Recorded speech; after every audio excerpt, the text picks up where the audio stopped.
Good morning, good morning, good morning. Welcome to the episode of HardFoul Radio. Appreciate you for joining me today.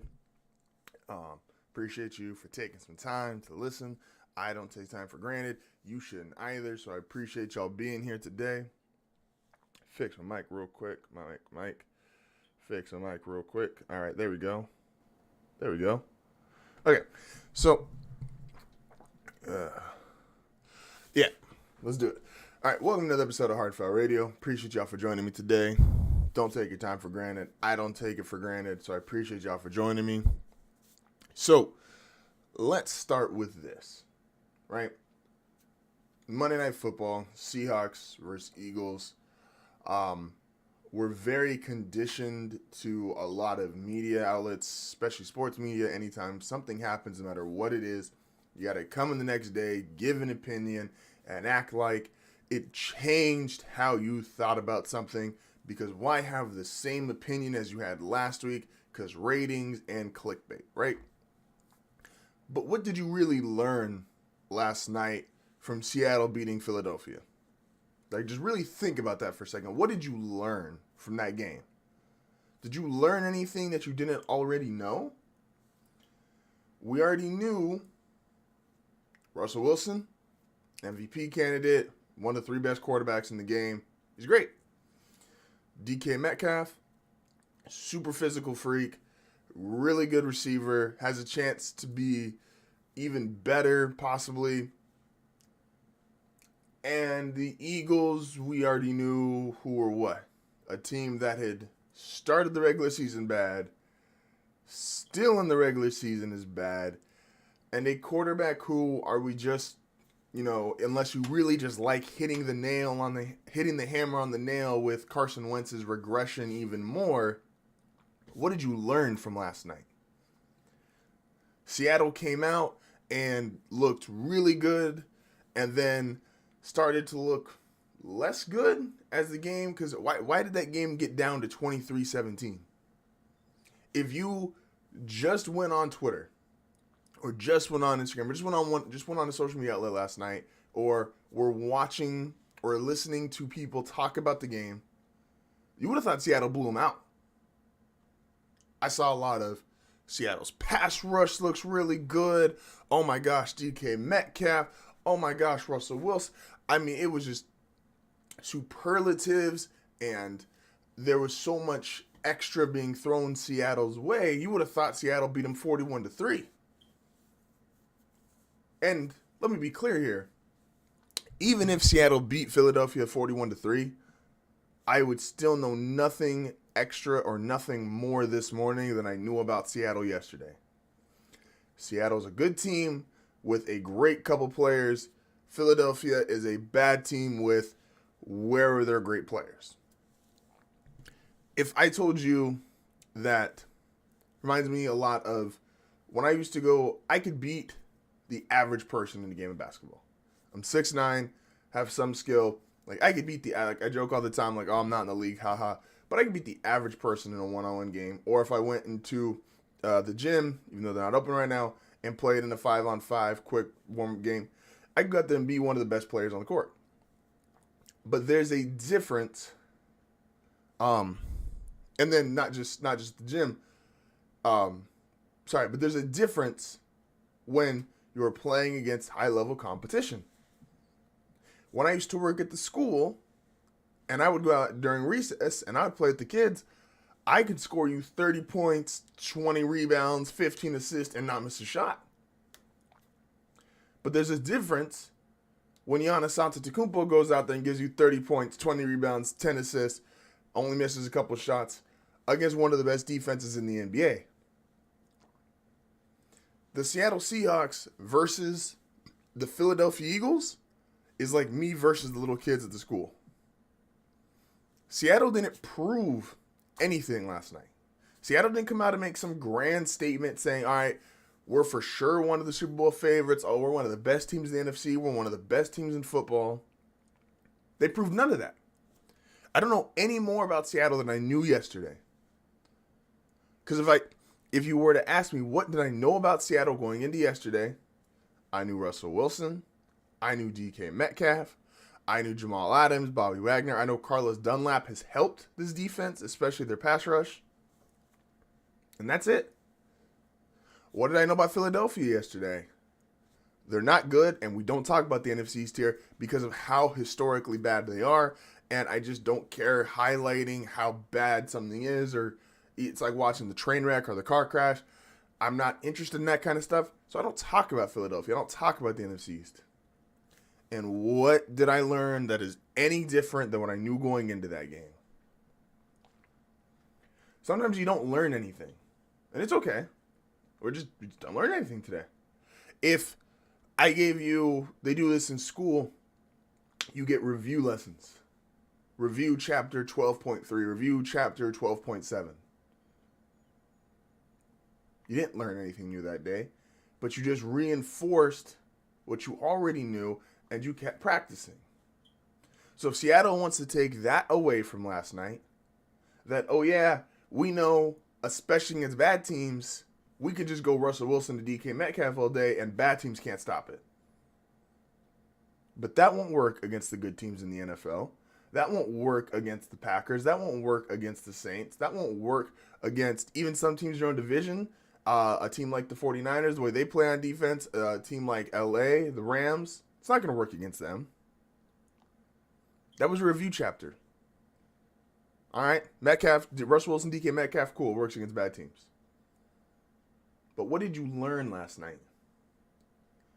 Did I learn how much better I was at basketball when I scored 20 points on kids? No. You don't always learn something. You don't always figure out something new when you're watching a game. And playing against little kids or bad teams, it is what it is. So, transitioning from there to the team that probably has the most intrigue while being probably most middle of the pack. I called them my boom or bust team at the beginning of the year. That's the Tampa Bay Buccaneers. Now, I called them my boom or bust team because I thought it was going to be just that. I still kind of have this thing with Tom Brady where I don't bet against him, but eventually he will stop being great. Now, you could argue if you want to say he's not great anymore. Like I said, I don't bet against him, so he's still in the great category for me. But I thought it was either going to be 12-4, 13-3, they were going to go crazy, or they were going to be 7-9, 8-8, middle of the pack. Looks like they're probably going to finish about 9-7, 10-6, be a wild card team. They're not going to catch the Saints. But I have a question. Do you judge when you're in the category of Tom Brady? Fixing my camera here real quick. When you're in the category of Tom Brady, when you're in the category of LeBron James, when you're in the category of these all-time great Pantheon players, especially when you're in that category, maybe not off your statistical dominance, but your winning and your success rate, do we care about the regular season? So, just ask yourself real quick. Do you know how many times Tom Brady's won 13 plus games in the regular season? The answer is no. You know of one season in which you cared about Tom Brady's wins, and that's because he went 16-0. And outside of that 2007 season, you couldn't tell me how many times he's won 13 games. But you know how many times he's been to the Super Bowl. You know he's been there 9 times. But you know nothing about those regular seasons from those Super Bowls he went to. To give you a comparison here, how the way Tom Brady's greatness is different even from that of LeBron James, who LeBron has great statistical dominance. And Tom has some great seasons and Pro Bowls and All-Pro seasons and MVP seasons. But Tom's not been the statistical domination. He's never been the stats guy, right? Peyton Manning, his best contemporary throughout his career, it was always driven into our heads Oh, Peyton got another 12-win season. Oh, the Colts have the most 12-win seasons ever. Oh, the Colts have this many regular season wins. Oh, they have the most regular season wins in a decade. Oh, they have... We kept hearing about those. Oh, Peyton's got the most pass yards ever. Oh, Peyton's got all these touchdowns. We kept hearing that. That was something that was very drilled into our core as sports fans watching Peyton Manning. Why? Because Manning didn't go very far in the playoffs. And because Manning had playoff struggles and inconsistencies throughout the majority of his career, but he was such a big star, the NFL kind of force-fed the way that they gave him to us. And they didn't want him to just be, oh, he's here, and then he's just gone after his first playoff game. We don't talk about him anymore. So we very aware. We know a lot about Peyton Manning's regular season success. We don't know anything about Tom Brady's regular season success. Take out 07. Take out the season where he literally, for us to care about Tom Brady's regular season success, he had to go 16-0, throw 50 touchdown passes, and have Randy Moss on his team. That's the only time we've ever cared about his regular season success. We don't even care the year he came back from his injury. Just, here's another, ask yourself, the year Tom Brady came back from his injury, how many touchdowns did he throw? The year Tom Brady came back from his injury, and this is Tom Brady. This is not just forget your average quarterback. This isn't even your average Hall of Fame quarterback. The year Tom Brady came back from his injury, how many touchdowns did he throw? How many passing yards did he have? Tom is the only quarterback, and this is unique to him,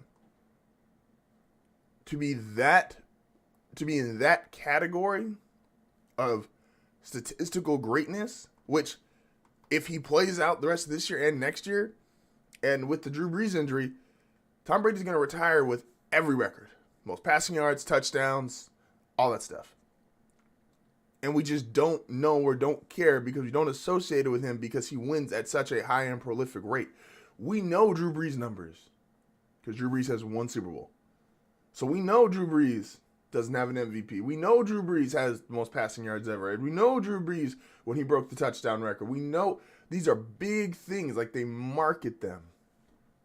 They don't get marketed with Tom Brady. To give you another example here real quick. Tom, let me just ask you, do you know how many touchdowns he threw the last Super Bowl he won? When he beat the Rams, you know how many touchdowns he threw in the regular season? You don't. Now, with that being said, and there's people that are going to tell you Tom's had a down season with Tampa Bay. Some people are going to say he's had a good season. Some people are going to tell you he's 43. What the hell did you expect? This game against Kansas City, which losing by 3 to Kansas City, boo-hoo, like it's Kansas City. They're the best team in the league. So you lost by 3 points to the best team in the league with the best player. Okay. After being down 17-0. And even with all that being said, ask yourself if you were watching that game. I know I'm asking you a lot of questions today, but ask yourself, watching that game, it's second down, 2nd and 6. And you know the Bucks have no timeouts. There's a minute plus left. You know they've got to get a first down, because if you were watching that game and Tom Brady got that ball with 45 seconds left, you would have felt almost the exact same way as Mahomes getting the ball with a minute left against Oakland last week. Brady doesn't push the ball down like Mahomes, push the ball down the field. So if you want to use that as your little asterisk, that's fine. But Tom Brady at 43 years old, you are still scared of him with the ball with 2 minutes to go. And if this Bucks team, when they get into the playoffs, if they get in the playoffs with 9 wins, and Tom gets a playoff win or 2, and Tom gets him to the NFC Championship game, or Tom gets him to the Super Bowl, you're not going to remember anything about his regular season. You're not going to care. Because Tom, to his credit, has proven he's not worth what the regular season is not the same to him as it is to other guys, because he is that much, he wins at that high of a rate, and it's really just Super Bowl or bust for us to care. No one cares about Tom Brady's regular season. So let's stop acting like we do. You can't name a single regular season outside of 2007 that has any meaning to Tom Brady. Appreciate you for joining us here on a Tuesday. Coming back after this break, we do have power rankings for this week. Also, later to end today's show, something only I would understand. What if we threw Andy Reid on teams that were not the Chiefs? I'm going to bring up one in particular that I think if Andy Reid was the coach back then, you could argue it'd be even better than what Kansas City is now. That is coming up later in today's show. This is HardFoul Radio. Be back momentarily.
Wow. Well, that was a little bit of a blunder.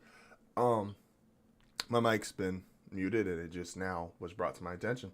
So, this is HardFoul Radio. Appreciate y'all for listening. So let's talk about Drew Lock and the Broncos real quick. So obviously, and I'm not going to reiterate this too much. This is what I was kind of saying when Mike was muted, is that there's obviously Denver didn't get to play with any of their quarterbacks. There was an issue with COVID and not wearing masks, and so none of the three, all the quarterbacks were considered high risk or high contact areas, and so they weren't allowed to play. A bunch of people went on Twitter and talked about, oh, well, the Ravens and Steelers keeps getting postponed. Why do Denver have to play? There's hypocrisy across the board with all this COVID stuff. Whatever line you sit on or wherever side of the fence you're on with it, there's hypocrisy with all of it. Let's just be honest here. So it's like there's numbers rising in these states, and there's things you can't do in the states that you can supposed to do on the football field. Guys are hitting each other. They're on each other the whole time. And then they go to the sideline, throw a mask on, and we just act like it's okay. So there's hypocrisy across the board here with COVID. But the number one thing I want to say here to my Broncos fans is we really need to practice patience. Drew Lock, with everything going on this year, is if he gets to 16 starts in his first 2 years total, that'll be a miracle. Obviously, he started week 1, then got hurt in that Steelers game. So he'll end up probably at 16 starts while not finishing some of these games.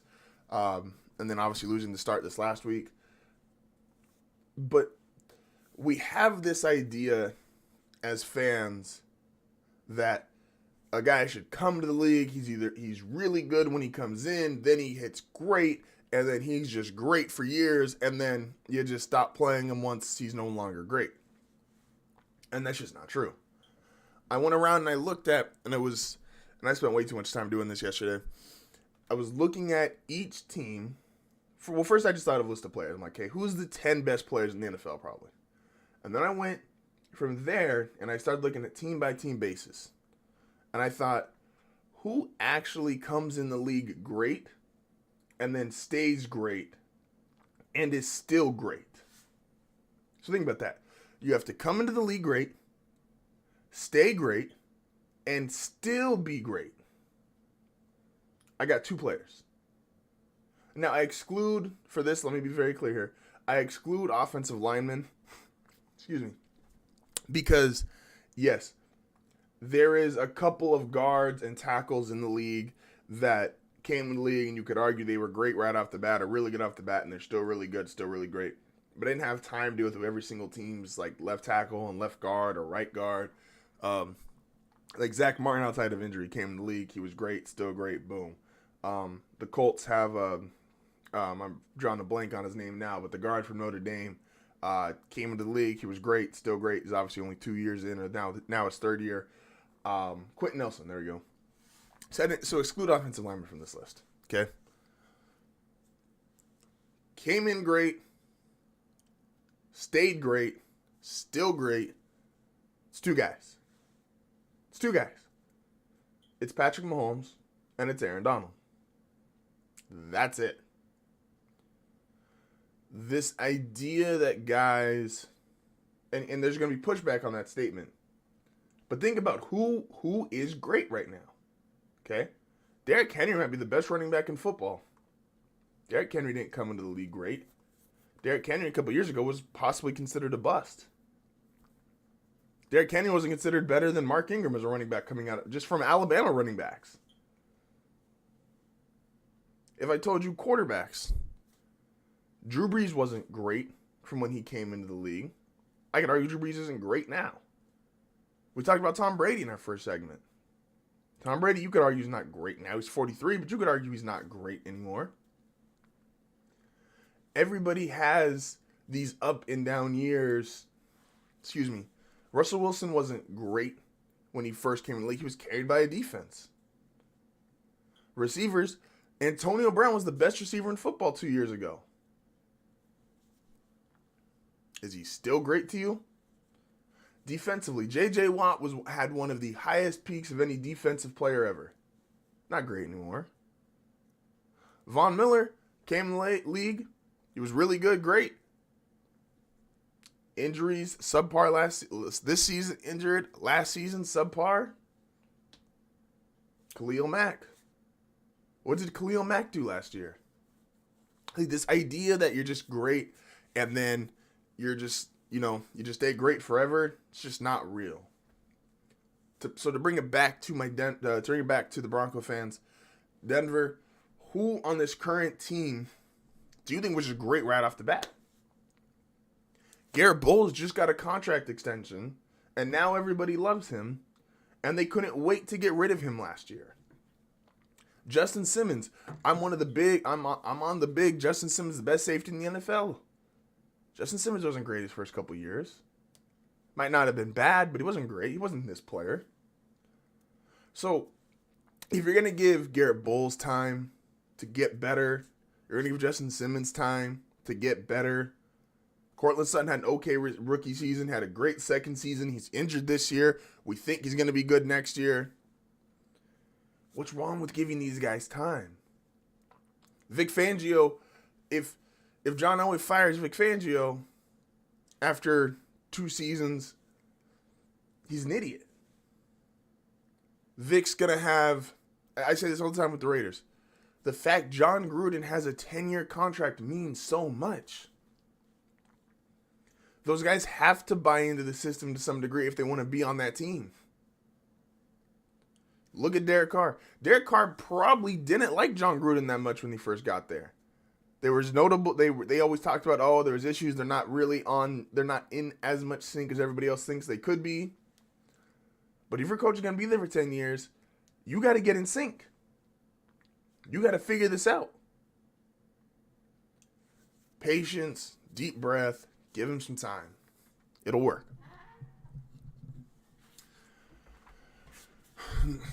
With that being said, let's get into our top 5 power rankings for this week. This is week 12 now. The NFL season just concluded. We're heading into week 12. And top 5, I don't do top 10s. I don't think that many teams matter. So top 5 hard foul power rankings. Let's go.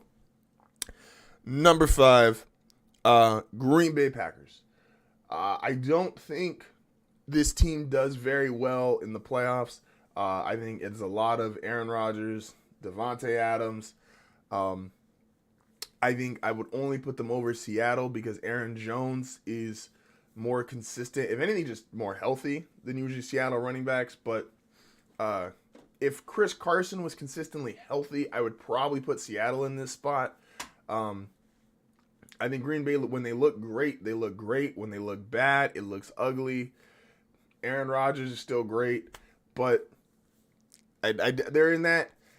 I want them to be higher, and I think they should be higher, but they just throw up these clunkers sometimes, and I just can't put them higher. So Green Bay is my number 5 team.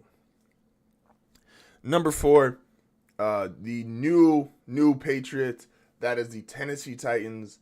This is the most consistent football team week to week to week. You're gonna get the same team every single week, very similar to New England. Mike Vrabel has brought that culture over here, effective. They know what they are. Derrick Henry, run the football. Ryan Tannehill, play action. The defense doesn't get a lot of credit. It's not a great defense by any means, but it's good, and they play to their strength. They're not on the field as much as other teams, obviously. They do a very good job time of possession with Derrick Henry. They just know who they are. And if Derrick Henry gets going, this is the team, including if they played against Kansas City, they could beat anyone when Derrick Henry gets his 25, 30 carries. Ryan Tannehill gets to throw the ball 24, 28 times, play action. They can beat any single team in the league. They know who they are. They bring the same team week after week after week after week. These are the new Patriots. Number 3, the Saints. And this is going to be kind of like a harsh critique probably, even though I have those my number 3 team as far as the regular season is concerned. I'll get into this probably more on Thursday. I don't think the Saints have a chance in hell to win the Super Bowl. I don't think the concerns about Drew Brees' arm are still real. Taysom Hill, while he works in the regular season as kind of a oh, the team won't see this coming, or they're not going to have time to game plan for this, and we can run this wildcat college wishbone offense. That don't work in the playoffs. But as a regular season team, yeah, they're probably the best regular season team in the NFC. There's a lot of talent up and down the roster. Quarterback is just there's not enough at quarterback for me to think that they can actually make a good run in the NFC in the playoffs. Number 2, the other regular season champs is the Pittsburgh Steelers. This team might go undefeated. It would be the least convincing 16-0 ever. Now, there's only one other 6-0 to compare them to, but if you look at the other 2 undefeated teams, the 72 Dolphins and the 07 Patriots, this is by far the least dominant team. Their defense, while it's great, it's not per se all-time great where you could argue, oh, that's why they're doing this. They're not even, if you go into the analytics, and I understand that's not the entire story, but analytically, you could argue they're not even as good as some of the 15-1 or 14-2 teams that have ever played. But they are 11-0, so give them their respect. And, yeah, you got to put them number 2, right? It's power rankings. They're 11-0. That's where they are. And number 1, and really by themselves, they really should be, the Chiefs could be 1, 2, and 3, right? The Chiefs on their A game is number 1. The Chiefs playing great offensively is number 2. And the Chiefs playing with just their running game and defense is probably number 3. This team is by far and away the best team in the league. Pittsburgh's not as good as them. Tennessee's not as good as them. No one's as good as them. It's a perfect match. It's Mahomes, it's Andy Reid, the running game, their defense. There's just so much about this team. Yeah, they could be 1, 2, and 3. I couldn't even tell you who should beat them. Like last year, I could have argued, all right, the 49ers are as good, even with Garoppolo versus Mahomes. The 49ers obviously aren't in the picture this year because of a lot of their injuries. But who is stopping Kansas City right now? I'm going to go on record as COVID is the only thing that stops the Chiefs from getting a Super Bowl this year. If the NFL just has to outright cancel the season or stop playing because the COVID outbreak continues and gets worse, that's the only reason why the Chiefs don't win a Super Bowl. That is your Hard Foul Top 5 Power Rankings. This is HardFoul Radio. We'll be back momentarily.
right, we are back. So due to time-wise and my own mess up as far as doing a whole segment with my mic muted, we are going to go straight to something only I would understand.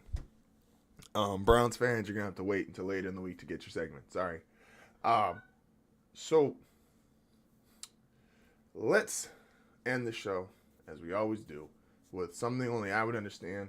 Once again, not something that only I get, but just how my brain gets to that point, I think is unique. So I always like to come and share that with you guys.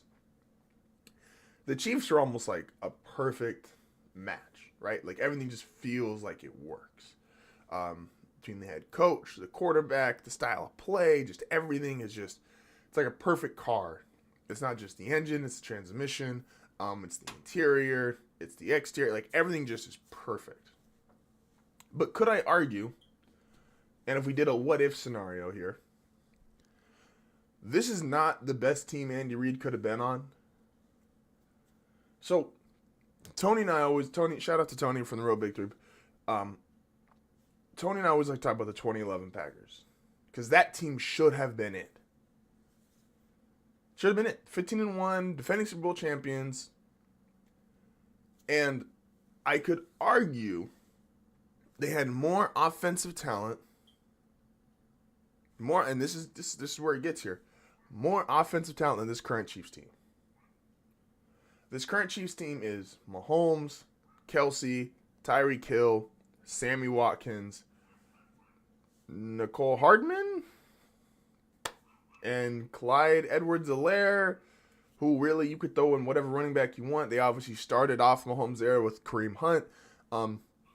They've had other running backs, and while it's explosive and it's an all-time offense and they're all-time efficient in Andy Reid play calling, what if I gave Andy Reid, and hear me out here, in 2011, a year coming off of what he did with Michael Vick in 2010, if I gave Andy Reid, Aaron Rodgers, Ryan Grant, James Starks, Jordy Nelson, Greg Jennings, Donald Driver, Randall Cobb, Jermichael Finley. Oh yeah, and throw in James Jones and John Kuhn. We have this thing where we like to think something is perfect because we see it in real time and we're like, how could you get any better than that? When the reality is, there is always scenarios where it could be better. There is, in every aspect of life, you could be at your dream job that you think, oh my gosh, this is perfect. I love my coworkers. I love my boss. I love what I get paid. I love my hours. I love my schedule. And there could always be a hypothetical better. There just is. You could make twice as much money and have twice as much vacation time if you spoke to this person instead of this person, ended up over here instead of over there, and then now your dream job is even more of a dream because you got an even better outcome than you could have asked for. We know what it looks like right now, and it looks like Andy Reid is in the perfect situation. Mahomes, Helaire, Tyreek Hill, Travis Kelsey, Sammy Watkins. How could you get any better than this? Well, the 2011 Packers would have been better than this. And the 2011 Packers, who went 15-1 and had a whole bunch of offensive records, you know who their coach was? Mike McCarthy, who now a decade later we're questioning, can't be a head coach anymore, can he? Is he even good enough to be an offensive coordinator? Why did Jerry hire him? And he was the offensive genius back in 2011. They just got a Super Bowl. They beat the Pittsburgh Steelers in the Super Bowl, came back in 2011 and just went 15-1, dominated, ran through the league. What would Aaron Rodgers' numbers be if he had Andy Reid as the head coach? How far would that team have gone? Would they have won 2 or 3 Super Bowls? We think, because we're watching it in real time, something is just perfect. When in reality, we will never know if it's perfect or something could have been better once we establish in a situation. And I'm not saying that's settling. I don't think Andy Reid settled when he went to Kansas City. I don't think he's settling with Patrick Mahomes. But the fact of the matter is, he's here. He's not going anywhere. We'll never know what the 2011 Packers with Andy Reid would have looked like. But am I far-fetched to say that would have been even better than what Kansas City is now? I don't think so. Prime Aaron Rodgers, prime Mahomes, that's a toss-up. The receiving core, I don't even think it's a toss-up. Like I said, the Chiefs receiving core, Hill, Watkins, Hardman, is not better than Jennings, Nelson, Driver, Cobb, James Jones, Jermichael Finley. It's not better than that. The running game, that's arguable. Ryan Grant and James Starks, nothing too special as far as like all-time ranking. Hilaire's a rookie, so I'm not going to say Kansas City has a huge edge at running back either. Offensive and defensively, they were both kind of built the same way, very turnover-based. A defense that thrived off the fact their offense was that prolific.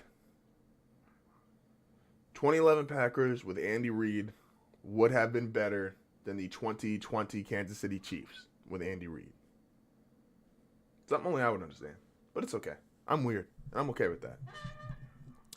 Hey, with that being said, appreciate everyone that checked out the live stream. Apologize for a little bit of audio issue. Really not even audio issue, it's just my own fault. I forgot to turn my microphone back on. But I always like to talk to myself. I talk a lot. It's a Twitter name. Go follow me on all my socials. At iTalkALot9080 on Twitter. HardFoul Network on Instagram and Facebook. Go check it out. And we will be back tomorrow.